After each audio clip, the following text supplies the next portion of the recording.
चालाक बीवी। श्याम और राधा रायगढ़ गांव में रहते हैं।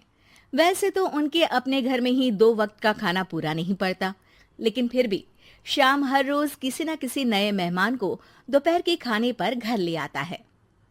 एक दिन राधा कहती है, ये क्या है जी, जब आपको पता है कि हमारे पास अपना पेट भरने तक का खाना पूरा नहीं होता, फिर क्यों रोज किसी न किसी नए मेहमान को घर लेकर आ जाते हो? ऐसे तो जिंदगी जीना मुश्किल हो जाएगा। मेहमानों को खिलाना पुण्य का काम होता है, इससे भगवान खुश होते हैं। तुम क्यों उसके बीच में आकर पाप की भागीदारी बन रही हो? दोबारा मेरे सामने ऐसी बात मत करना, समझी?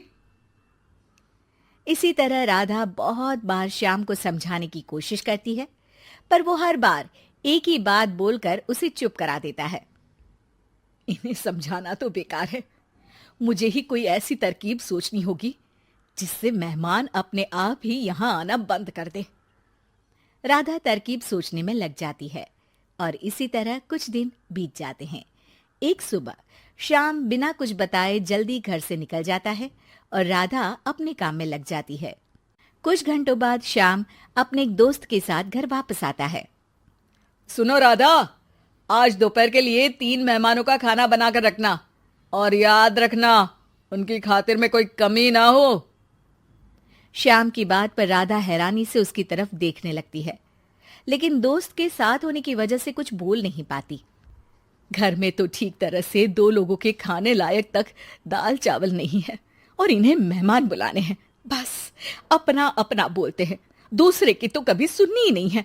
क्या करूं मैं? राधा क्या करूं क्या नहीं की उलझन में फंसी ही होती है कि उसके दिमाग में एक तरकीब आती है, जिस पर वो श्याम और उसके दोस्त के घर से बाहर जाते ही रसोई में से सिलबट्टा निकाल कर लाती है। अब मुझे मेरे ये साथी ही इस मुश्किल से बाहर निकालेंगे। राधा सिलबट्टे पर रोली, चावल और हल्दी डालकर उसे मेहमानों के बैठने की जगह पर ले जाकर रख देती है। कुछ ही देर में वो तीनों मेहमान भी घर पहुंच जाते हैं। आइए जी, पधारिए, हमें आपका ही इंतजार था। जी शुक्रिया। श्याम भाई कहाँ हैं? वो ना बस आते ही होंगे, तब तक आप बैठिए ना। जैसे ही वो तीनों अपनी जगह पर बैठते हैं तो सामने पूजा किए सिलबट्टे को रखा देख असमंजस में पड़ जाते हैं। और बहन, ये सिलबट्टे की पूजा कर इसे यहाँ क्यों रखा है? क्या ये आपके यहाँ का कोई रिवाज है? अरे नहीं नहीं, वो तो मेरे पति की मन्नत है, इसलिए पूजा की है। हैं? सिलबट्टे पर कैसी मन्नत? मेरे पति ने मन्नत ली है कि वो अपने मेहमानों को खाना परोसने से पहले इस सिलबट्टे से 3 बार उनके सिर पर मारेंगे। राधा की ये बात सुन तीनों मेहमानों के चेहरों की हवाइयां उड़ जाती है, जिसे देख राधा मन ही मन हंसती हुई उन्हें दिलासा देते हुए कहती है, अरे आप लोग फिक्र मत कीजिए, ज्यादा तेज नहीं मारेंगे, बस 3 बार जरा सी थपकी। और ये सुनते ही तीनों मेहमान डर से कांपते हुए तुरंत अपनी जगह से उठ खड़े होते हैं। अरे अरे, आप सब उठ क्यों गए? मेरे पति बस आते ही होंगे, फिर सब साथ में खाना खाइएगा। अरे जी नहीं, हमें कुछ नहीं खाना। ये कहकर तीनों मेहमान बिना एक पल की और देरी किए घर से बाहर भाग जाते हैं, जिन्हें जाते हुए घर के अंदर आता श्याम देख लेता है। अरे वाह राधा, उन तीनों मेहमानों ने तो बड़ी जल्दी खाना खा लिया। नहीं ना, बिना खाए ही चले गए। अरे वो क्यों? क्योंकि वो खाने से पहले मुझसे ये सिलबट्टा मांग रहे थे, तो मैंने बोल दिया कि मेरी माँ ने दिया है, मैं नहीं दे सकती। बस फिर वैसे ही चले गए। राधा की बात सुन श्याम गुस्से से लाल होकर उस पर चिल्लाने लगता है।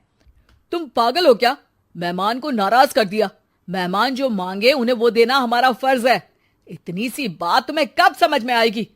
मैं अभी उन्हें ये सिलबट्टा देकर वापस घर में ले आता हूं, तुम खाना तैयार रखना। अब श्याम सिलबट्टा उठाए घर से बाहर निकल जाता है और मेहमानों को ढूंढना शुरू कर देता है, जो उसे पास में ही एक पेड़ के नीचे बैठे दिखते हैं। श्याम उनके पास पहुंचने ही वाला होता है कि वो उसे सिलबट्टे के साथ आता देख दोबारा भागना शुरू कर देते हैं, जिस पर श्याम भी उनके पीछे भागने लगता है।